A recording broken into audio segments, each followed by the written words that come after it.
नमस्कार व्यूअर्स, मैं हूं अमीश देवगन।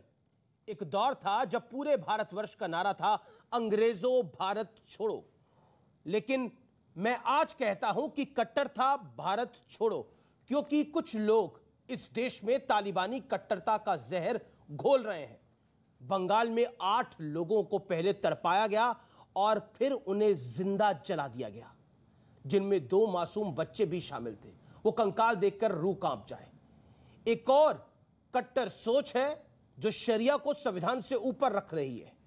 ये लोग कहते हैं कि कोर्ट कौन होता है हमारे धर्म से जुड़ी बातों पर फैसला सुनाने वाला। कोर्ट का फैसला इनके पक्ष में हो तो सब कुछ जायज है, सब कुछ सही है, सब कुछ ठीक है, लेकिन अगर फैसला इनके मन के मुताबिक ना हो तो ये जज से लेकर कोर्ट तक सब पर सवाल खड़ा कर देते हैं। जजों को जान से मारने की धमकी दी जाती है। कश्मीरी हिंदुओं का दर्द, 32 साल पुराना दर्द, एक फिल्म के जरिए दुनिया के सामने आया तो कुछ लोग इसके भी खिलाफ खड़े हो गए। कहने लगे कि यह सच्चाई छुपा कर रखो, दबा कर रखो। यहां तक कहा गया जो हो गया सो हो गया, रात गई बात गई, अब इसे भूल जाओ। इस कट्टर सोच पर बहस बेहद आवश्यक है। इस सोच पर प्रहार बेहद जरूरी है। इसलिए आज मैं जनता जनार्दन के बीच, युवाओं के बीच सबसे बड़ी चर्चा, सबसे बड़ी बहस खड़ा करने जा रहा हूं। कट्टरता भारत छोड़ो, आज इसी पर होगी सबसे बड़ी चर्चा।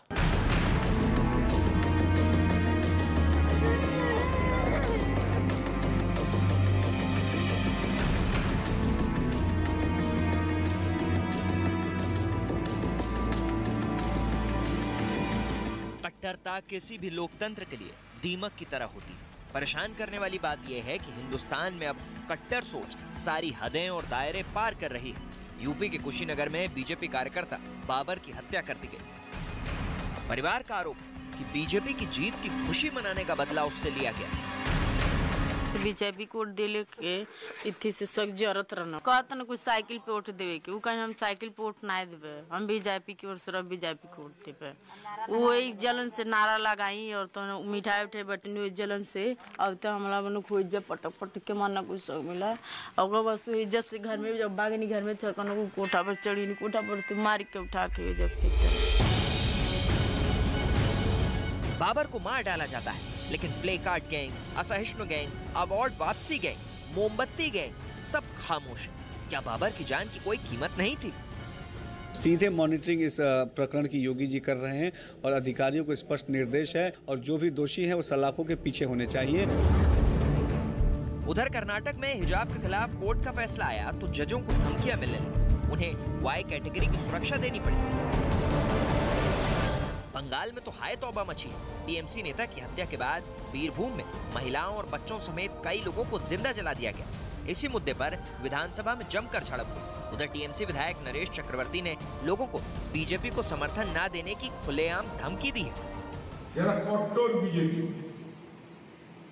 যাদেরকে হারানো যাবে না তাদেরকে চমকাতে হবে, বলবে আপনি যদি ভোট দিতে যান আমরা ধরে নেব বিজেপি ভোট দেবেন, ভোটের পর আপনি কোথায় থাকবেন সেটা আপনার নিজের ইচ্ছা। यह अतिशयोक्ति नहीं होगी अगर टीएमसी को हम तालिबानी मानसिकता कांग्रेस कहेंगे। बंगाल आज बम और बारूद के ढेर पर बैठा है।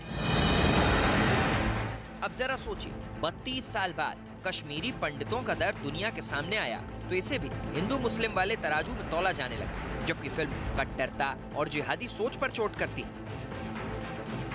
सवाल ये कि क्या हिंदुस्तान कट्टरता वाली सन की मानसिकता से चलेगा या फिर बाबा साहेब के संविधान से?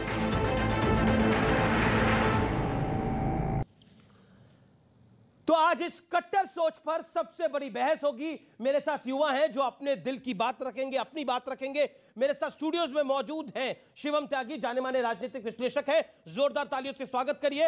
मेरे साथ डॉक्टर संबित पात्रा है, भारतीय जनता पार्टी के नेता प्रवक्ता, उनका अभिनंदन है। मेरे साथ इस चर्चा में जुड़े तस्लीम रेमानी, अध्यक्ष एमपीसीआई के, उनका अभिनंदन है। मेरे साथ शोहेब जमाई जुड़ रहे हैं, IMF के, उनका भी अभिनंदन है। आप तमाम लोगों का अभिनंदन है इस चर्चा में। मैं शुरुआती दौर में 60 सेकंड दूंगा, आप अपनी बात को रखिए। मैं शुरुआत शोएब जमैया आपसे करता हूं। क्या शरिया संविधान से ऊपर मानते हैं आप? 60 सेकंड। अमीश जी, इस देश का हर एक मुसलमान, हर एक नागरिक इस देश के संविधान से बंधा हुआ है, और मैं समझता हूं कि किसी भी कोर्ट के जजमेंट से डिसएग्री करने का तो अधिकार हम रखते हैं, लेकिन कोई कोर्ट के जजों को कोई धमकाए तो वो फ्रिंज एलिमेंट्स, उस पर कानून का डंडा चलता है और चलना भी चाहिए। लेकिन जब हम कोर्ट की ये जजमेंट से डिसएग्री होते हैं तभी हम हायर कोर्ट में जाते हैं, जस्टिस सीख करते हैं। सबरीमाला के केस में भारतीय जनता पार्टी या फिर हिंदूवादी पक्ष जो है वो डिसएग्री कर गई, सुप्रीम कोर्ट में गई, वहां भी नहीं माना, फिर उसके बाद भी कहे कि सुप्रीम कोर्ट का अधिकार नहीं है हिंदुओं के धार्मिक मामलों में दखल देने का, नहीं माना, अभी भी नहीं मानते। तो सवाल यह है कि कट्टरता सिर्फ एक तरफ की नहीं है, आप पार्ट 2 हमेशा भूल जाते हैं। कट्टरता यह है कि सत्ता के संरक्षण में जब गुंडे गली गली में दुकानें बंद करवाते हैं, मंदिरों के बाहर मुसलमान की दुकान नहीं हो सकती, फिल्मी थिएटर में यहां से नारे लगते हैं कि हथियार उठा लो, तो ये सारे कट्टरता जो है ना, मुझे लगता है देश के लिए आपके घातक है। कंप्लीट हो गए। और ये सत्ता के संरक्षण मैंने किसी का धर्म का नाम नहीं लिया, लेकिन आपने इसमें हिंदूवादी गुंडे भी लेके आ गए, आप सबरीमाला भी लेके आ गए। लेकिन सबरीमाला क्या विषय था, और सबरीमाला का निर्णय जब आया, किसने किसको धमकाया, और किसने टीवी डिबेट में आके ये बोला कि हम नहीं मानेंगे चाहे जो कर लो? आपने मेरे कार्यक्रम के अंदर बोला कौन होता है कोर्ट ये फैसला करने वाला कि हिजाब इस्लाम धर्म का हिस्सा है कि नहीं है, ये आपने मेरे कार्यक्रम में बोला। अब आपका 60 सेकंड हो गया, आपका 60 सेकंड हो गया। संबित पात्रा, आप बिल्कुल संबित पात्रा को आने दीजिए। संबित पात्रा, मैं आपके पास आता हूं। 60 सेकंड का आपका दौरा है, और मेरा सवाल आपसे यह है कि विपक्ष, समूचा विपक्ष, कांग्रेस, आम आदमी पार्टी, सपा, बसपा, जाने माने धार्मिक मुस्लिम चिंतक, ओवैसी साहब की पार्टी कहती है ये सब कुछ बीजेपी करवा रही है, कट्टर सोच तो बीजेपी वालों की है, ये राम मंदिर भी बनवाते हैं, ये 370 भी हटवा देते हैं, इसलिए कट्टर सोच आपकी है। अमीश भाई, मैं तो किसी धर्म का नाम नहीं लूंगा, मैं सिर्फ उदाहरण दूंगा और जो प्रचलित है वो बताऊंगा। आप चिंता कर लेना किसके लिए कह रहा हूं। देखिए, एक वर्ग ऐसा है जो कहती है कि हमारे ऊपर बहुत अत्याचार हुआ, बहुत अन्याय हुआ, हमारे बच्चों को नौकरी नहीं मिली और इस कारण से हम पत्थरबाजी करते हैं। हमारे ऊपर बहुत अत्याचार हुआ इसलिए हमने AK-47 उठा के लोगों को भूना है। जब उनसे पूछा जाता है आप आतंकवादी क्यों बने, हमारे पे अत्याचार हुआ इसलिए हम आतंकवादी बने। और दूसरा वर्ग वो है, 5 लाख लोगों को घर से बेघर कर दिया गया, मगर एक उस वर्ग में व्यक्ति नहीं मिलेगा जिसने बंदूक उठाया, जिसने पत्थरबाजी की। उन्होंने क्या किया, उन्होंने एक पिक्चर बनाई, 32 वर्ष बाद ले देकर पैसे भीख मांग करके एक मूवी बनाई, और दूसरे सोच वाले लोग उस मूवी पर भी हंस रहे हैं। ये मूवी क्यों बनाई, तुम्हारे को तो ये परमिशन नहीं है। द मूवी स्प्रेड्स हेट्रेड, यह मूवी घृणा फैलाता है। मारने वाला घृणा नहीं फैलाता है, बम से उड़ा देने वाला घृणा नहीं फैलाता है, महिलाओं का रेप करने वाला घृणा नहीं फैलाता है। मुझे आश्चर्य है इस देश में सेक्युलरिज्म के कारण आज हम उस परिस्थिति में खड़े हैं, मूवी बनाने वाला, पिक्चर बनाने वाला घृणा फैलाता है, आतंकवादी घृणा नहीं फैलाते। यही कट्टरवादी सोच है। जी, आपने अपने 60 सेकंड का इस्तेमाल किया। मैं आपके पास आता हूं डॉक्टर रहमानी, आपका वक्त है। डॉक्टर रहमानी, हिजाब पर विवाद खड़ा होता है और जब कोर्ट फैसला देती है तो जजों को धमकी मिल जाती है। ऐसा पहली बार नहीं हुआ। कश्मीर के अंदर तो एक जज ने जब आतंकी को सजा सुनाई, उसको चौराहे पर 32 साल पहले मार दिया गया था। 32 साल पहले और 32 साल बाद कहानी वहीं की वही है। हम आह भी करते हैं तो हो जाते हैं बदनाम, गालिब ने कहा था। हम आह भी करते हैं तो हो जाते हैं बदनाम, वो कत्ल भी करते हैं तो चर्चा नहीं होता। कट्टरता किसी महज़्ज़ब समाज का हिस्सा नहीं हो सकती, और कट्टरता जिस जानिब से भी हो वो समाज का वो हिस्सा हमारा पीड़ित हिस्सा है। वो पीड़ित मतलब वो बीमार हिस्सा है, उस हिस्से को काट के फेंक देना चाहिए। आपने जिस अंदाज से इस प्रोग्राम को अभी शुरू किया और जितने क्लिप्स आपने टेलीविजन पे अपनी रिपोर्ट में दिखाए, जो संबित जी ने अभी जिस अंदाज से बात की, आप नाम नहीं ले रहे, बड़ी खूबसूरती के साथ मैं आपको मतलब अप्रिशिएट करता हूं कि आप नाम नहीं ले रहे, लेकिन आप अपने तमाम अंदाज से बता रहे हैं कि कट्टर इस देश में सिर्फ मुसलमान कट्टर है। तो क्या मैं आज एक अदालत में खड़ा हूं? मेरा कोई एग्जांपल गलत था? मेरा कोई एग्जांपल गलत था? अगर मेरा कोई एग्जांपल गलत था तो मुझे बताइए। यकतरफा है, आपने इसके पैरेलल नहीं तो और बताइए ना, कहां जैसे आपके साथ के लोग हैं, कहा कश्मीरी हिंदुओं का अगर पलायन हुआ तो मैं क्या बोलूं? कश्मीरी मुसलमानों का पलायन हुआ। हिजाब बैन पर अगर हिजाब बैन के बाद अगर जजों को धमकी दी गई तो मैं क्या बोलूं? नहीं, हिजाब बैन के बाद धमकी नहीं दी गई, दूसरे मामले पे धमकी दी गई है, मैं क्या बोलूं? मुझे बताइए ना। नहीं, आपके पास कोई भी और एग्जांपल नहीं है? बंगाल के अंदर नरकंकाल मिले हैं 8, तो मैं क्या बोलूं? खरबूजा छुरी पे गिरे या छुरी खरबूजे पे गिरे, कटता वही है जिसे आप कट्टर कह रहे हैं। खरबूजा छुरी पे, आप देख लीजिए बंगाल में जिस घटना का आप बंगाल में जिक्र कर रहे हैं, खरबूजा छुरी पे गिरे तो भी खरबूजा कट रहा है, और छुरी खरबूजे पे गिर जाए तो भी खरबूजा कट रहा है। हम तो माले मुफ्त बने हुए हैं कि जहां चाहो उठा के हमको काट डालो और फिर हम ही को कट्टर कहो। कितनी जाओ और आपको काट डालो और फिर हम ही को आपने आपसे आपका ताल्लुक किस बात से है? धर्म संसद ठीक है, शिवम त्यागी, मैं पूछ रहा हूं आपसे। अमीश जी, किसी भी बीमारी का इलाज करने से पहले इस बात को एक्सेप्ट कर लेना जरूरी है कि मुझे बीमारी है। आजादी के पहले से लेकर आज तक क्या कुछ लोग मानते हैं कि वो कट्टर है? नहीं मानते वो लोग। मतलब आज जज को सुरक्षा दे दीजिए, फिर डायरेक्टर को सुरक्षा दे दीजिए, फिर कोई यहां डिबेट में खड़े होकर बात करेगा उसको सुरक्षा दे दीजिए। कितनों को? क्या 80-100 करोड़ को सुरक्षा दे पाओगे? नहीं। मुझे लगता है कि कट्टरता के लिए सबसे पहले ये उस बात को एक्सेप्ट करें। राम मंदिर के वर्डिक्ट पे क्या इस देश में एक समाज ने उसको एक्सेप्ट किया? चलिए, लोअर कोर्ट ने नहीं माना, हायर कोर्ट में नहीं माना, सुप्रीम कोर्ट ने बता दिया आपको, क्या ये माने? नहीं माने। मथुरा की बात होती है, क्या ये इस बात को मानते हैं? नहीं मानते हैं। काशी विश्वनाथ की बात होती है, क्या इस बात को मानते हैं? नहीं मानते हैं। कश्मीर में 5 लाख कश्मीरियों को जो घर से बेघर कर दिया, और आज तो फिल्म भी है, चलिए फिल्म की जरूरत नहीं है समाज को, लेकिन क्या किसी ने आज तक अभी तक कोई ये कह रहा है कि गलत हुआ, नहीं होना चाहिए था, उनको वापस लाना चाहिए, हम भी साथ देंगे? नहीं। मुझे लगता है कट्टरता को खत्म अगर करना है तो सबसे पहले इस बात को एक्सेप्ट करना पड़ेगा कि एक पर्टिकुलर तबका, खास तौर पर, मैं सबका नाम नहीं ले रहा हूं, लेकिन एक्सट्रीम लेवल पर वो कहीं ना कहीं कट्टर हैं, और उसके लिए जरूरी है कि नाम नहीं, मैं तो कहता हूं नेम एंड शेम किया जाए। कब तक नामों से बचते रहेंगे कि नहीं नाम मत लीजिए, इसका मत लीजिए, उसका मत लीजिए, सबका लीजिए और नेम एंड शेम कीजिए। जी, क्या आपको लगता है बीमारी मानने को तैयारी नहीं है कि एक बीमारी है, लेकिन ये कैंसर है, ये कैंसर की तरह बढ़ता जाएगा और एक दिन खा लेगा? नहीं, आपने बहुत सही कहा, कैंसर है ये, जो कट्टरता का कैंसर, ये जो नफरत का कैंसर। अच्छा, कैंसर के बारे में मैं इसलिए ज़्यादा बोल सकता हूँ कि मेरी पीएचडी ही कैंसर बायोलॉजी पे हुई। जी, ठीक है, मेरा एक्सपर्ट है, सब्जेक्ट है। हम लोग कैंसर थेरेपेटिक्स पे ही मेरे अंडर पीएचडी करते हैं लोग। तो अब इस पे कैंसर का इलाज कैसे हो सकता है ये मैं बता सकता हूँ। तो मैं ये समझता हूँ, जिस देश में सत्ता के संरक्षण में कट्टरता फैले वो ज़्यादा घातक है। दूसरा पक्ष कमज़ोर, वो रिटेलिएट कर सकता है, बोल सकता है। रिटेलिएट कैसे? मतलब अरे रिटेलिएट क्या कर सकता है? आप यहां से गोली मार रहे हैं, सामने वाला यहां से डंडा लेके चला गया। आप तलवार लेके आ गए दुकान पे मियाँ जी को मारने के लिए, अब सामने वाला यहां से कुर्सी फेंक दी। अभी बहुत सारे वीडियो वायरल हो। सवाल ये है कि कट्टरता क्यों फैलाई जा रही है? अमरोहा में तो पत्थर फेंक रहे थे। किसी एक एग्जाम्पल आप दे दीजिए, मैं आपका जवाब दे रहा हूं। एक एग्जाम्पल दे दीजिए कि इस देश के मुसलमानों ने पिछले 70 सालों में कोई धर्म संसद करके कभी कहा हो कि फलां यहां से लोगों को यहां से मार दो और हथियार उठा लो? कभी इस देश के मुसलमानों ने कहा कि मेजॉरिटी कम्युनिटी के खिलाफ हथियार उठा लो? नहीं।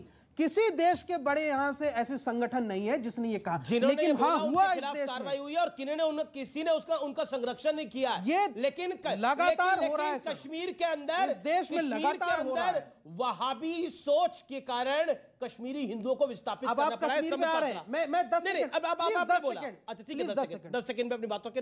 कश्मीर के जेनोसाइड की बात हो रही है। इस देश में आजादी के बाद सबसे बड़ा जेनोसाइड जो हुआ 1947 के बंटवारे के बाद, वो जम्मू के उधमपुर में हुआ, जहां 2.5 लाख कश्मीरी मुसलमानों को कत्लेआम करके यहां से गड्ढे में डाल दिया गया, ट्रक बाय ट्रक। यह इतिहास जाके विकिपीडिया में पढ़ लीजिए, वो भी 84,000 आंकड़ा दिखा रहे हैं। सबसे बड़ा जनसंहार 2.5 लाख जम्मू के अंदर, ये पढ़िए, कभी देश ने बताया नहीं, कभी टीवी में ये मामला आया नहीं, मैंने आज बताया है। देश इसको पढ़ना चाहे तो पढ़ सकता है। अब क्योंकि 47 की बात हुई है तो दूर तलक जाएगी। ओके डॉक्टर पास। 47 के बाद, बंटवारे के बाद ये हुआ उधमपुर जम्मू में। बड़े ध्यान से मैंने सुना, तस्लीम रहमानी जी ने एक शेर कहा कि हम आह भी करते हैं तो हो जाते हैं बदनाम। ये आह नहीं करते हैं, ये धड़ाम करते हैं, और जब धड़ाम करेंगे तो बदनाम होंगे। नहीं, ये सुनने में तो बात ही आपको अंदाज अलग लग रहा होगा, मगर सोच के देखिए, मगर विक्टिम हो, धड़ाम करने के बाद भी बोलते हैं हमने तो केवल आह किया है। मतलब आप सोचिए, यहां पर डिबेट करने की आवश्यकता नहीं है। आप जनता जनार्दन से पूछिए जाके कौन क्या कर रहा है, सबको सब पता है। मैं किसी धर्म के लिए नहीं कह रहा हूं।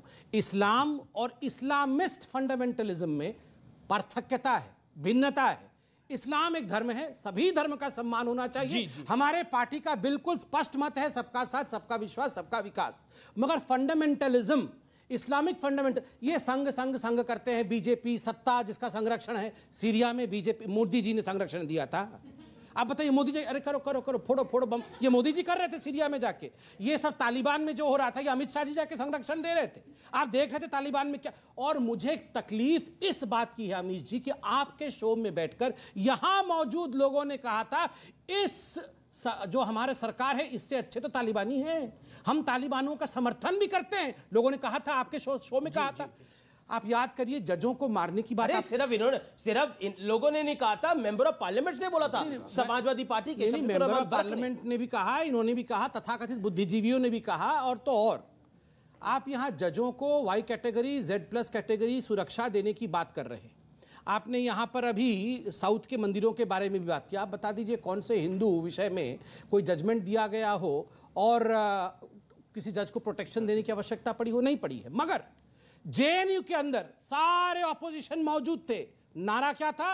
अफजल हम शर्मिंदा हैं, तेरे कातिल जिंदा हैं। और कौन है अफजल के कातिल? जज। सुप्रीम कोर्ट के जज को कातिल बना करके अफजल हम शर्मिंदा हैं, तेरे कातिल जिंदा है, नीलकांत टप्पू। नीलकांत जी, सर मैं बीच में कट्टरपंथी यही होती है बीच में बोलना। देखिए, शांति हमसे ही सीखिए। नहीं, आप देखिए, हमसे शांति सीखिए। थक गए हैं। नहीं थका। कितना पोस्टर लगा क्या है? सर देखिए, मैं शांति से पिक्चरों के पोस्टर लगा, मैं शांति से। कितना पोस्टर लगाया? किसी के त्रासदी का मजाक नहीं उड़ाना। मैं जवाब दूंगा, लगा रहे हैं, मैं जवाब दूंगा, मगर प्लीज चिल्लाइए मत, आराम से बात करें। ये जो आतंक होता है ना, शाब्दिक आतंक, ये भी अच्छा नहीं है। नहीं, क्योंकि पोस्टर की बात करी, मैं एक बाइट एक सेकंड जी, मैं पोस्टर पे पहला मैं पोस्टर पे बोल दूं। जमाई साहब, आपने सवाल पूछा, मैं अपनी बात को काट के पहले आपके प्रश्न का जवाब। मुझे दुख होता है, मुझे कष्ट हुआ अरविंद केजरीवाल जी और उनके कुछ चाटुकार जो हंस रहे थे ठहाके मार के, और जो उन्होंने कहा ये जो नकली पिक्चर है, झूठी पिक्चर है, उसके पोस्टर लगाने आप लोग व्यस्त हैं बीजेपी वाले।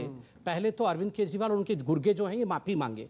ये कश्मीरी पंडितों के ऊपर ठहाके मार के हंसने से मसले हल नहीं हो गए। सर मैं आपके बीच में नहीं बोल। आपने अमित भाई, मैं आपसे रिक्वेस्ट करूंगा, अपनी बात को रखिए, ये अपनी बात को रखिए। 30 सेकंड में आप सब 30 सेकंड में समाप्त करें, फिर आप एक मिनट बोलिए। प्लीज, आप बोल रहे हैं आप प्रोफेसर हैं, इस प्रकार बीच में चिल्लाते नहीं है सर। एक सेकंड सर, मैं लड़ नहीं रहा हूं। नहीं, आप मेरे बोल हंसी उड़ाई, आपने हंसी उड़ाई, आपने बोला कितने पोस्टर लगा के आ रहे हैं। एक सेकंड मैं बोल लूं, फिर बोलेंगे। मैं बोलूं, आराम से। नहीं, ये आतंकवादी यहाँ अलाउड नहीं होंगे, इस पर चिल्लाना। ये आतंकवादी सोच की किसी को बोलने नहीं देना है, ये उचित नहीं है।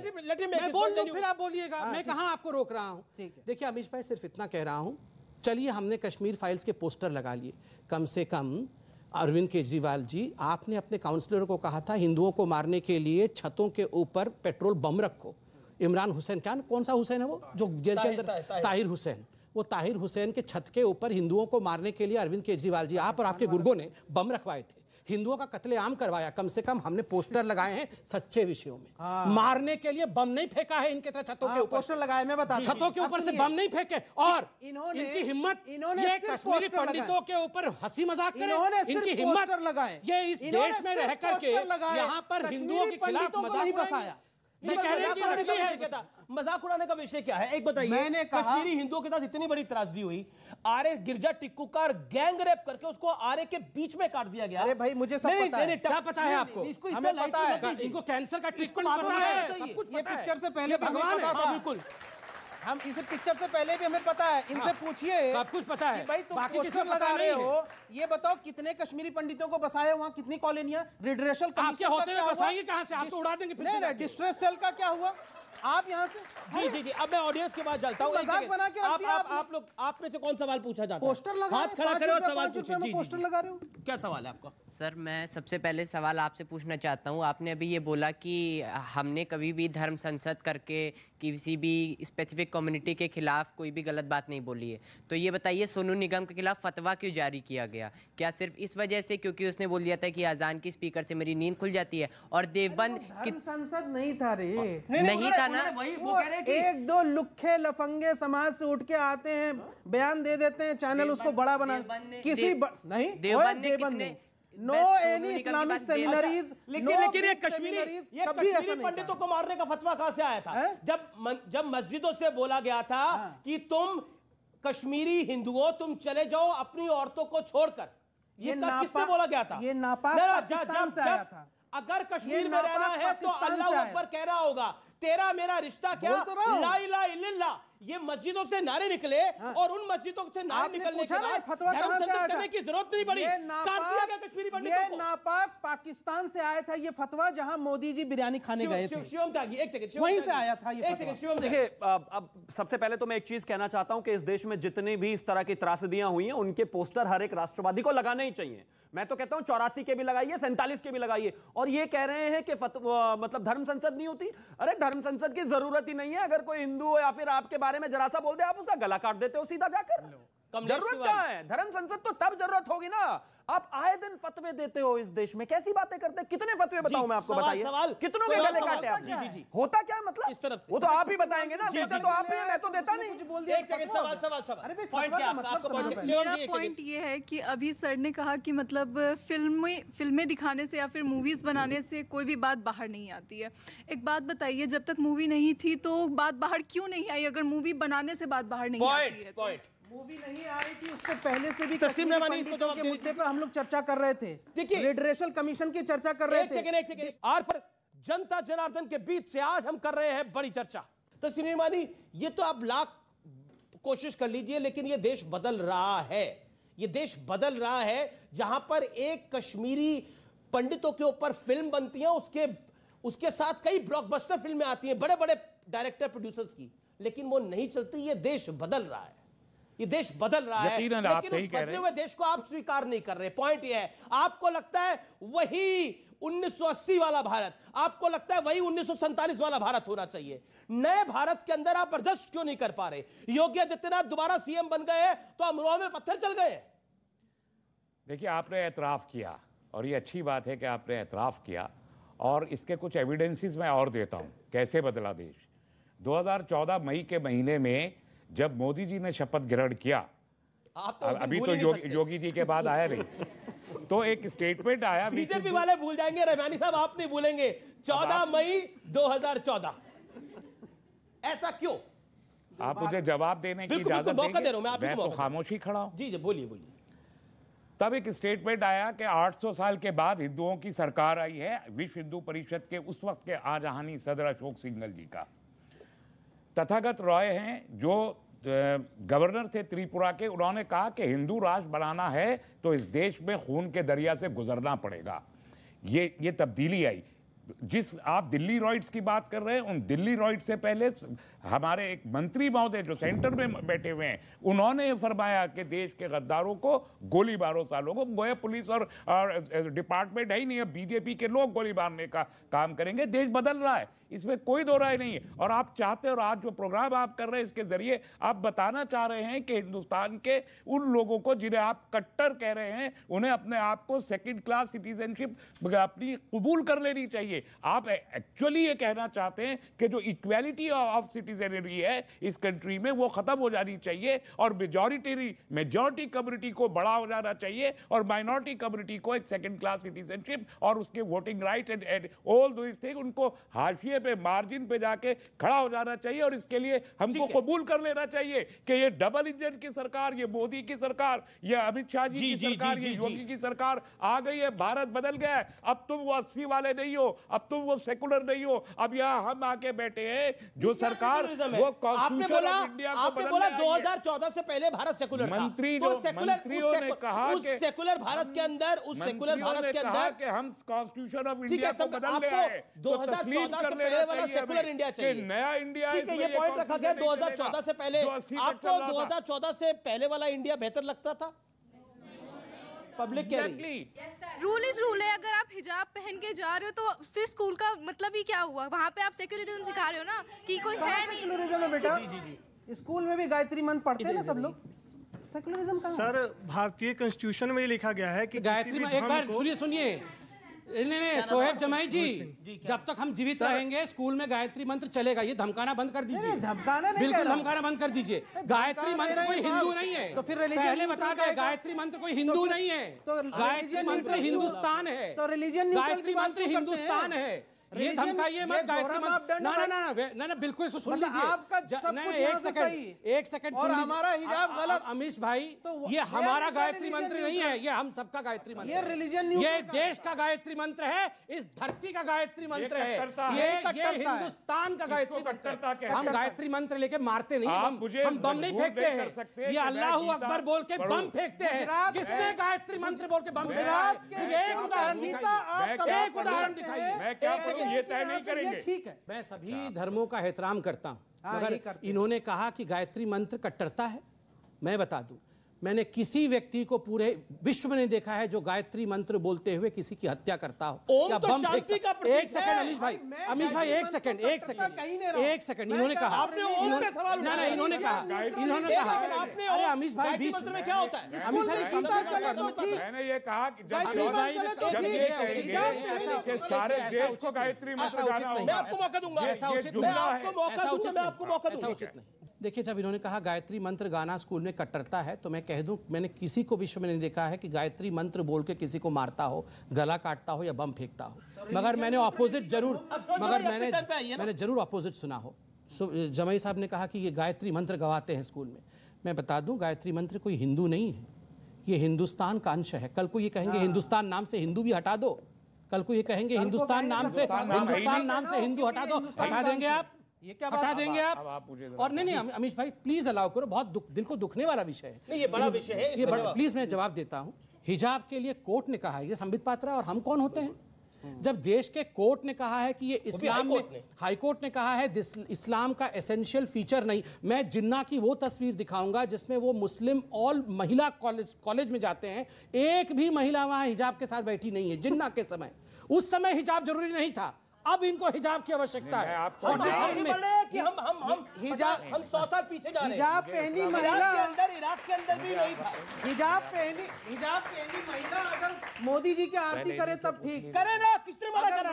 हिजाब पहनी महिला आरती करे, लेकिन स्कूल में हिजाब नहीं जाएगा। हिजाब स्कूल में पहनने को मना किया है, नॉर्मल लाइफ में रूटीन में अगर कोई दिक्कत है अभी पहन लो। आपको हिजाब डालना है, डालिए, कोई दिक्कत नहीं, पहन लो ना। पहली चीज तो ये कि गायत्री, नहीं मैं कह रहा हूं जितने महानुभाव हिजाब की वकालत करे, पहले मई जून की गर्मी में हिजाब पहन के निकले ये लोग और फिर निर्णय करें हिजाब सही है या गलत है।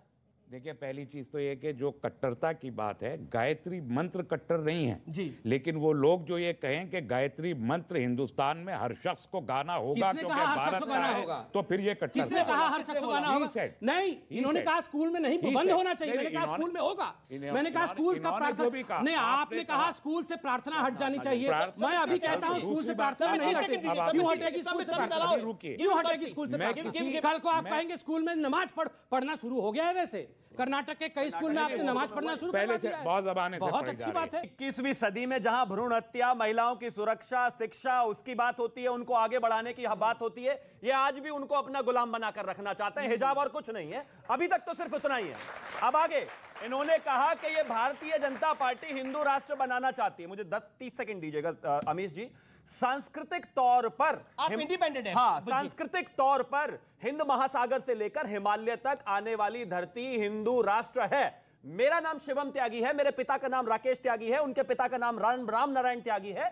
उनके पिता का नाम छज्जू सिंह है, उनके पिता का नाम कल्लू सिंह है। मैं गारंटी के साथ कहता हूं 7वीं जनरेशन तक अगर वो नाम बताएंगे कोई राम और श्याम ही निकलेगा।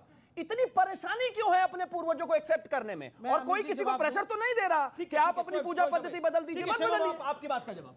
देखिए, मुस्लिम बेटियां तो सर ढकने के लिए या बाल ढकने के लिए हिजाब पहनती, इन लोगों ने अपने दिमाग में हिजाब डाल लिया है। इन्होंने अपने दिमाग में जो हिजाब डाल लिया, खराब है कि हमने दिमाग में डाल लिया है। ठीक है, हिजाब खराब है मतलब सुनिए, ये क्या बोल गए बातों में? हिजाब खराब है? नहीं खराब क्यों? आपने हमने दिमाग में डाल लिया है। इन्होंने दिमाग में इसलिए डाल लिया। क्या हो गया आज? अरे भाई, आप नहीं समझ। करेक्ट कर दीजिए, नहीं तो दिक्कत हो जाएगी। मैं ये कह रहा हूँ, फतवा एक इधर भी जारी हो जाएगा। हाँ, मुस्लिम बेटियां जो है वो पढ़ना चाह रही थी। नहीं, ये हिजाब वाला दिमाग वाला हिजाब क्या था? अरे दिमाग में पर्दा है इनके। अरे पर्दे में दिमाग में पर्दा है तो पूरी पर्दा तो अच्छा है, आप ही को कहते हैं। इसको पर्दे को हटाइए और आप पूरे महिला को पर्दे में आना चाहते हैं। दिमागी पर्दा है। ये क्या कहना चाहते हैं? अब बताइए थोड़ा, बताइए हमारे साथ दोस्ती निभाइए। अकबर इलाहाबादी ने कहा था कि एक रोज नजर आई राह में चंद बेपर्दा बीबियां, अकबर जमीन में गैरते कौमी से गड़ गया। पूछा कि वो पर्दा जो तुम्हारा था क्या हुआ? कहने लगी कि अक्ल पे मर्दों के पड़ गया। हाँ, ये कहना चाह रहे हैं। तो आप ही लोगों की था वो, अकल के मर्दों पे पड़ गया। अच्छा, अब कुछ सवाल जो लोग आप कह रहे थे कम अकलमंद होती है महिलाएं, वो खड़े भी थे। आप बोलिए। पहला सर कि YouTube पे तो सर बिट्टा कराटे का भी कन्फेशन है कि उन्होंने कश्मीरी हिंदुओं को मारा है, उसको आप क्यों नहीं मानते? दूसरी बात कि सर आप लोग कहते हैं कि इक्वालिटी नहीं है धर्मों में, तो फिर सर जब भारतीय जनता पार्टी कहती है कि हम यूनिफॉर्म सिविल कोड लाएंगे तो उसका विरोध क्यों होता है? पहली बात तो कि Bitta Karate uniform civil code पे बताइए ना क्या है आपका? कराटे को फौरन फांसी देना चाहिए, उसी तरह बाबू बजरंगी को भी देना चाहिए। एक तरफ बिट्टा कराटे तो दूसरी तरफ बाबू बजरंगी, दोनों ही कट्टर, दोनों ही हैवान। रही बात यूनिफॉर्म सिविल कोड, आप लेके आइए ना। इस देश में 300 से अरे मत बोलिए लाइए, 370 बोलते थे, ले आए। राम मंदिर बनवाओ, इसी मंच पे बोला, बनवा दिया। इन्हें चैलेंज मत करा करो। सीए लेकर आए जो देश से बाहर की बात थी, उस पर तो 1 साल तक ये सड़क रोककर बैठे रहे। मतलब आपको चैलेंज किया जा रहा है कि आप लेके आइए यूनिफॉर्म सिविल कोड, लेके तो आइए जरा। संबित पात्रा अभी पोस्टर लगा रहे थे, फिर खरबूजा बेचने लगे। बार मजाक मत उड़ाइए, कश्मीरी हिंदुओं का मजाक मत उड़ाइए। मुझे कश्मीर पे एक बात कहने दीजिए। नहीं, अब देखिए, मैं खामोशी खड़ा हूं, मैं आपसे इजाजत मांग रहा हूं। आप एंकर हैं, इसलिए इजाजत मांग रहा हूं। आप बोलिए 30 सेकंड। मैं 30 सेकंड आपके भाईजान चाहता हूं। 7 साल हो गए आप कश्मीर के उन परेशान हाल मुहाजिर लोगों का जो कैंपों में पड़े हैं, उनकी पीड़ा को लेकर राजनीतिक रोटियां सेक रहे हो। क्या स्टेप है? एक स्टेप बताइए कि आपने आज तक लिया हो। 7 साल से आप सरकार में, इससे पहले 2001 से लेके 4 तक वाजपेयी जी सरकार में रहे। एक स्टेप आपने लिया और फिर लेके आप उनके आंसुओं को बेच रहे। राजनीति, हमको पीड़ा होती है, तकलीफ होती है, वो लाखों लोग पड़े और आप उनके लिए राजनीति करते, उनके लिए कोई जवाब नहीं देते। उनको हम कहते हैं कि हम जाएंगे, पहली गोली खाएंगे, कश्मीरी पंडितों को उनके घर में भेजेंगे, लेकिन ये नहीं चाहते। अच्छा ठीक है, इनकी राजनीति डिपेंड करती है कश्मीर के पंडितों के। अच्छा ठीक है, ओके।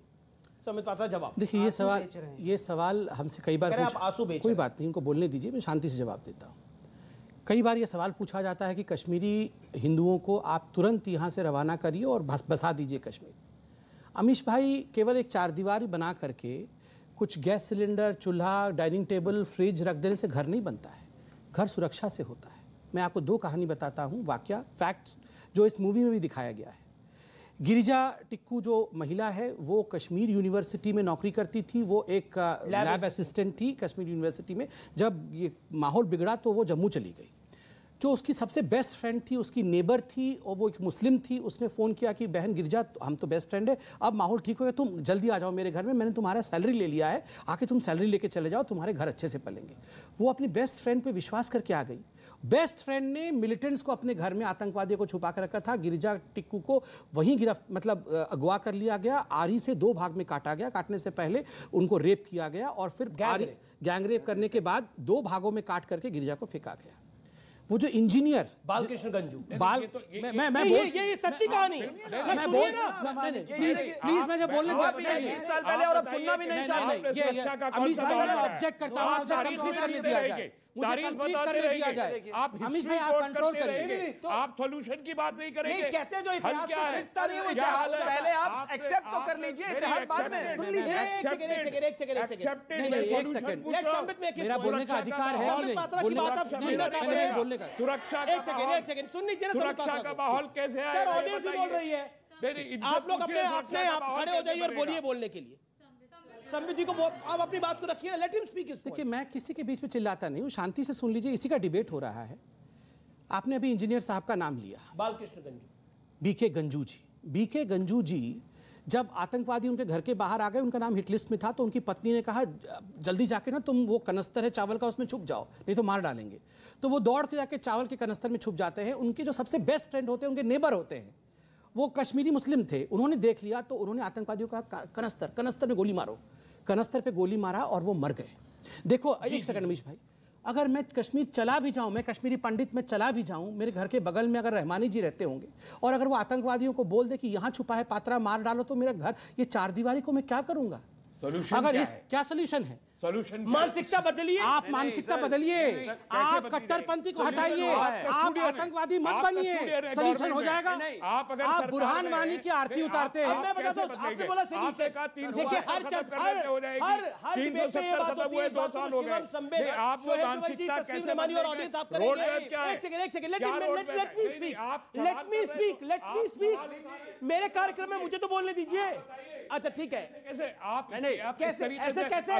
ऐसे कैसे सच बता सकते हैं? अधूरी कैसे बताएंगे? ऐसे कैसे सच बता सकते हैं? सुरक्षा का माहौल, आप सरकार है, आप कहते हैं कि हम घर में घुस के आप कहते हैं हम लाल आंखों से दिखाएंगे। आप 7 साल में कश्मीर में सुरक्षा का माहौल पैदा किया, लाल आंख पाकिस्तान को कहा ये परेशान है। सुरक्षा का माहौल पैदा नहीं। कितनी देर बोलना चाहते हैं? मैं 1 मिनट बोलना चाहता हूँ, लेकिन जवाब चाहता हूँ प्रॉपर, भाषण नहीं सुनना चाहता। भाषण ना सुनिए, सुरक्षा का ये भाषण माहौल देंगे कैसे पैदा और होगा? ये कुछ सुनेंगे नहीं किसी की। सुरक्षा का माहौल पैदा करने का रोड मैप क्या है? 7 साल में आपने नहीं बताया है। एक सेकंड व्यूअर्स, एक सेकंड, आपने बड़ी अच्छी बात बोली। अभी यहाँ पर बहुत कुछ बोला गया और मैं संवाद आप लोगों के साथ करना चाहता हूं। और जो करोड़ों दर्शक उस पार देख रहे हैं, हर बारी ये पॉइंट आता है कि डिबेट में कुछ निष्कर्ष तो नहीं निकल के आता, कुछ समाधान निकल के नहीं आता। अभी यहां बोला गया सरकार कहां है, सरकार कुछ करे।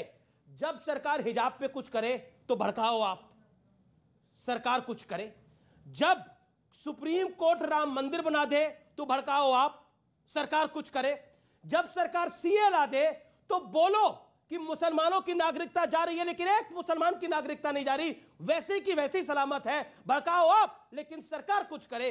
उसके बाद कहा जाता है कि अपना दुख, दर्द और संवेदना भी जो है वो इतिहास है, उससे मत बताओ। कहने के तरीके अलग हो सकते हैं, कोई कहता है रात गई बात गई, कोई कहता है आज की बात करो, लेकिन सोल्यूशन इसका यही है कि कट्टरपंथ की विचारधारा को आगे मत बढ़ाओ। झूठ मत बार बार परोसो कि इस देश में मुसलमान आज सुरक्षित है, और इसमें बड़े बड़े कलाकार भी शामिल हुए जिन्हें बाद में बैकफुट पे जाना पड़ा क्योंकि वो झूठ बोल रहे थे, क्योंकि नहीं है असुरक्षित। अगर कहीं मुसलमान असुरक्षित है तो वो तालिबान में असुरक्षित है, वो सीरिया में असुरक्षित है, वो इराक में असुरक्षित है, भारत में असुरक्षित है। यहाँ पे डंके की चोट पे कहा जाता है कि रामलला का मंदिर हम नहीं बनने देंगे, उसके बाद भी सब कुछ सामान्य चलता है जी। कोर्ट फैसला करती है, एक समाज अपने ईस्ट का मंदिर बनाना चाहता है, 50 साल तक वो इंतजार करता है कोर्ट का, उसके बाद भी कहा जाता है कि एक तब मुसलमान असुरक्षित है। ये भावना जगानी बंद करिए, ये किसी दिन आपकी गिरबान आके पकड़ेगी। और ये सत्य है, ये सत्य है, और ये सत्य को आप मुख मोड़ सकते हैं, लेकिन इसे रोक नहीं पाएंगे, इसे रोक नहीं पाएंगे आप लोग। 75 साल से हिंदुओं की सरकार है, उसके बाद भी आप सिर्फ गिरबान ही पकड़ेंगे हिंदुओं को, गोली मारेंगे क्या? सुरक्षा का भाव तो पैदा हुआ है। 60 साल से कश्मीर में कश्मीरियों को, पंडितों को, हिंदुओं को काट रहे थे। 370 हटाना क्या वहां सुरक्षा का भाव पैदा करना नहीं था? वहां पर लाल चौक पर जब पाकिस्तान का झंडा फहराया जाता था तब तो नहीं बोले आप? क्या उसको हटाना सुरक्षा का भाव नहीं था? क्या वहां पर इस देश के सभी इन्वेस्टर्स जाकर, बिजनेसमैन जाकर चीजें बेहतर करेंगे? क्या ये भारतीय जनता पार्टी ने नहीं कहा? वैष्णो देवी जब आप अब से पहले जाते थे, 2014 से पहले, वहां पर जो खच्चर चढ़ाने वाले होते थे वो कहते थे क्या हिंदुस्तान से आए हो क्या आप जाकर वहां पर देखिए क्या सुरक्षा का भाव नहीं बढ़ा है? मैं कहता हूं अगर 60 साल से कोई परेशानी थी, अगर आप चाहते हो कि उसको 2 साल में खत्म कर दिया जाए, नहीं हो सकता, समय लगेगा, लेकिन गारंटीड होगा। और इनको दर्द इसी बात का है क्योंकि इनको पता है कि बदलाव कश्मीर में भी होगा। आप भेजिए, अगर सुरक्षा का दावा और आप एडमिट कर रहे हैं क्या आ गया तो भेजिए। कश्मीरी पंडित को भगाने के टाइम पे उनको ये बोला जाता था कि कन्वर्ट हो जाओ, या तो भाग जाओ या तो मर जाओ। ऐसा क्यों कहा जाता? अपने ही देश में रहने के लिए कन्वर्ट, मरना या भाग जाना पड़ेगा? ये आपको फिल्म से मालूम हुआ ना? हाँ तो सर वही तो उससे पहले मालूम नहीं हुआ था सर, वही तो चीज। पर ये तो हुआ था ना, मालूम हुआ ना अमीश भाई। रहमानी जी, मैंने अपनी दादी की दादी को देखा नहीं है, उसका मतलब थोड़ी कि मेरी दादी की दादी नहीं है। वो है, ये प्रोपेगेंडा, ये प्रोपेगेंडा यही लोग करते हैं। अमीश जी मैं जवाब दूं? मतलब गजब की बात है। अरे मस्जिदों से कॉल होती थी भैया, मस्जिदों से। मैं कहता हूँ क्या कॉल होती थी, जहन बनाना चाहते हैं, कॉल होती थी रालिब, गालिब या चालिब, ये कहा जाता था। रालिब, गालिब या चालिब, ये कहा जाता था। इसका जो मतलब है, जो आपने बताया, वही एग्जैक्टली इसका मतलब है कि कन्वर्ट हो जाइए, या तो मर जाइए या तो भाग जाइए। यंग जनरेशन में एक झूठ बोला। क्या बोला? आपने कहा कि यहाँ से उस वक्त सरकार, जब 1990 में हुआ ये, तो उस वक्त सरकार जो है दूसरी थी, कांग्रेस। सर बाबू आपको बताऊं, उस वक्त सरकार कांग्रेस, ये सेंटर में बीजेपी के समर्थन से वीपी सिंह की सरकार थी। अडवाणी जी और वाजपेयी जी थे और गवर्नर सेंटर की तरफ से भेजे जाते थे। जगमोहन जी 19 जनवरी को जाते हैं जम्मू इसलिए गए कि क्योंकि विंटर में जम्मू से ही कार्यक्रम होता है, सारे ठंड होती है ना, और गए और उसी रात से वहां पे एक्सोडस शुरू हुआ। ये साजिश थी। मैं बता, उनके जाने से पहले 70 कश्मीरी आतंकियों को, जो वहां पे टेररिस्ट थे, उनको छोड़ दिया गया, जिन्होंने कत्लेआम। मैं ये इसलिए कह रहा हूं कि जगमोहन की जो साजिश है, जिसको एएस दौलत साहब ने, जो रॉ के पूर्व अधिकारी थे, उन्होंने किताब में लिखा, उसको पढ़िए बेटा, आप लोग स्कूल कॉलेज में पढ़ने वाले, उसको पढ़िए, पता चल जाएगा कि भारतीय जनता पार्टी का और जगमोहन का कितना सस्पिशियस रोल था। अब आपने बोल दिया कि भारतीय जनता पार्टी ने और जगमोहन ने कश्मीरी पंडितों को बचाया। राजीव गांधी ने संसद का घेराव किया था। को बचाया। आप अरे आप झूठ मत बोलिए, झूठ। अरे झूठ क्या, कश्मीरी पंडितों से पूछिए, बालकृष्ण गंजी की बीवी से पूछिए। अभी मैं अमीश देवगन की फाइल्स खोलता हूं। अरे खोलिए, आपको जो फाइल राजीव गांधी ने अपनी फाइल आपकी बंद हो चुकी है। वो विपक्ष में कहा कि बीजेपी सत्ता में है, क्यों नहीं यहाँ से सरकार गिरा? राजीव गांधी को तो चिट्ठियां लिखते रहे। अरे आपको जगमोहन, राजीव गांधी ने बोला फारूक अब्दुल्ला मेरा दोस्त है। अगर मोह थी, कश्मीरियों का दर्द नहीं था। आज कश्मीरी इससे रालिब गालिब गायब नहीं हो जाता। नहीं दिया। ओके, वीपी सिंह की सरकार क्यों आराम से बोल सकता हूं? ये क्या है? कश्मीरियों का दर्द, ठीक है, आपने अपने वक्तव्य को रखा ना। झूठा फिल्म के नाम पर बेच रहे हैं कश्मीरियों को, फिल्म के नाम पर दर्द को बेच रहे हैं। क्या भाषा बोल रहे हैं? क्या भाषा है? अभी आप अलाउ कर रहे हो? क्या बोल रहे हैं? दर्द देख रहे हैं, निकल कर बाहर आ रहे हैं। ऑब्जेक्शनेबल है, ऑब्जेक्शनेबल है। किताब पक्का होगा, अतीत का हिसाब किताब देना पड़ेगा कि उस वक्त गुनाहगार कौन था। और आज मैं ये मांग रहा हूं, जवाब दें उस वक्त जगमोहन के बारे में। अमीश भाई, पहले तो जो बहन ने कहा कन्वर्ट हो जाओ, मर जाओ या छोड़ के चले जाओ, ये हर मस्जिद से कॉल दिया जाता था, कोई पाकिस्तान से कॉल नहीं होता था। पाकिस्तान ने बंदूक दिए थे, AK-47 दिए थे, चलाने वाले हाथ गद्दारों के ही थे। और याद रखिए, मस्जिदों से, कश्मीर के मस्जिदों से ये कॉल दिया जाता था। और अपनी औरतों को छोड़ के जाओ, ये कहा जाता था। अल सफ़ा सबसे बड़ी न्यूज़पेपर थी, उसमें इश्तिहार छपता था, अल सफ़ा हिंदू हो दफ़ा, यहाँ से दफ़ा हो जाओ। तीसरी बात है, इन्होंने कहा कि जगमोहन जी 19 जनवरी 1990 को जम्मू और 22 तारीख को श्रीनगर पहुंचते हैं। तब तक हो चुका था एग्जोडस। और एग्जोडस कब से शुरू हुआ? 1988 से शुरू हुआ है। ये जो एग्जोडस 1990 का है, ये 7th exodus of Jammu Kashmir के पंडितों का है। और 1988 से ये मारने की प्रक्रिया नील का, मैं किसी के बीच में बोला था, अमीश भाई, मैं ये बिल्कुल शो उचित नहीं है। ठंड के दिनों में ऐसे नहीं हो सकता, कोई काम नहीं होता सरकारी, वो जम्मू में अमीश भाई, ये ऐसा बर्फ की वजह से। अमीश भाई समझ गए, इसलिए वो जम्मू में थे, अपने सरकारी कार्यकाल बोला ना, आपने बोला ये टेक्निकल मिस्टेक है, सही कर रहा हूं ना, आप सारी मिस्टेक को करेक्ट करिए। Party spokesperson let him speak, ताकि उनकी ला सकते हैं। तो क्या चाहते हैं कि ऐसे ही आपस में लड़ते रहें? देखिए अमीश भाई एक बात बताऊं, एक बात बताऊं आपको। ऑडियो डाउन कर रहा हूं। अगर अमीश भाई, अगर ये कहते हैं कि हम मुसलमान, हम खतरे में हैं, अगर ये खतरे में ना होते तो सोचिए अभी क्या करते। खतरे में होकर हमें एक शब्द बोलने नहीं दे रहे। अगर खतरे में नहीं होते तो अभी तक तो हम दोनों जीवित होते, की चिंता नहीं होते। खतरे में होकर ये हालत है, बताइए। बावजूद 80% मतलब आप 7 साल के साथ, मतलब मार ही दो अब लो, गर्दन काट ही दो, अब क्या करें। 7 साल अब बाद भाई साहब बोल सकते हैं, हाथ जोड़ रहा हूँ भाई, बोल सकते हैं, हिंदू बोल सकता है। अब चलो हिंदू बोल भी नहीं सकता है, छोड़िए, नहीं हिंदू बोल भी नहीं सकता है भैया। साल में आपको 80% तक बढ़ाया है भाई, मतलब आपने 80% आपने बढ़ाया, आपने बढ़ाया 80%। आपकी कृपा से 80%, आपकी कृपा से बढ़ाया। जो हिंदू जो आज 100 से 80% हो गया, इन्होंने बढ़ाया है कि घटाया है? पूछो इनसे। आक्रांता राज कर रहे थे आप ही। अमीश भाई दोनों से बुलवा लो, मैं नहीं बोल रहा। क्या मतलब आप मुगलों को अपना क्यों मान लेते हैं? औरंगजेब से रिश्ता जोड़ते हैं, राम से रिश्ता तोड़ते हैं आप। मैं कोई रिश्ता नहीं जोड़ रहा। अमीश भाई आपने बोला हमारे हम थे जब हमने तो बढ़ाया। अमीश भाई ये जो कश्मीर में लोग मारे गए उस पर इस प्रकार के बेशर्मी करना आपको लगता है या अभद्रता आपको मेरे को और इस शो को झेलना चाहिए? ये कश्मीरियों को पंडितों का मारा जाना ये नौटंकी है? ये सब नौटंकी है? बिल्कुल नहीं। किसी महिला के साथ रेप होना नौटंकी है? मस्जिद क्या look at his facial expression. नहीं हंसने का, आप महिलाएं हैं, आप भी मत हंसे प्लीज। किसी महिला के साथ रेप होना ये और ये हंसने का विषय नहीं है। कमीशन पर पूछा, ये विषय नहीं अमीश भाई, I object in your show. मैं न्यूज 18 के शो में ये ऑब्जेक्ट करता हूं कि जिस प्रकार का बिहेवियर आज शोएब जमाई ने दिखाया है, जब मैंने कहा कि कश्मीरी महिलाओं के साथ बलात्कार हुआ, ये नोट किया जाए, जनता जनार्दन देखे इनके इनसेंसिटिविटी को। आप ड्रामा कर रहे हैं, आप इसको पॉलिटिकल बिल्डिंग कर रहे हैं उसकी। आप यहाँ मत आइए प्लीज, प्लीज ये आप इनको दूर रखिए, इनका कोई भरोसा नहीं है। ये पेट्रोल बम लेके आएंगे, इनको दूर रखिए, ऐसे लोगों को दूर रखिए। ये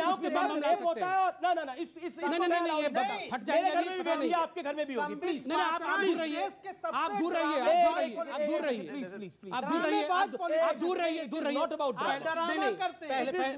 ड्रामा, पहले मैं इनको रिक्वेस्ट करता हूं कि ये हमारे पास ना आए, हमको डर लगता है। पता नहीं क्या कर बैठे। नहीं ये विषय गंभीर है, हम तो उनके पास नहीं जा रहे हैं। ये पास क्यों आते हैं? ये क्यों पास आते हैं? इस प्रकार के मुद्रा के साथ ये पास क्यों आते हैं? ये हाथ उठा करके पास आना, हम इनके पास गए, हम इनके पास आए, ये हाथ उठा करके पास आना। हिंदू मुस्लिम पास नहीं आएंगे तो क्या हाथ उठा के पास आएंगे? ये कट्टरता है। अरे कट्टरता है। देखिए जो रेप पर कमेंट अभी दिया गया, जो मारने आएंगे, गायत्री मंत्र पर कमेंट अभी किया गया, आप जिस तरह की भाषा का इस्तेमाल हुआ, कोई कुछ कहना चाहता है? आप लोग देश के युवा है, कोई कुछ बोलना चाहता है क्या? हाथ खड़ा करिए, जो बोलना चाहता है। एक हाथ खड़ा हो रहा है, बोलिए बोलिए।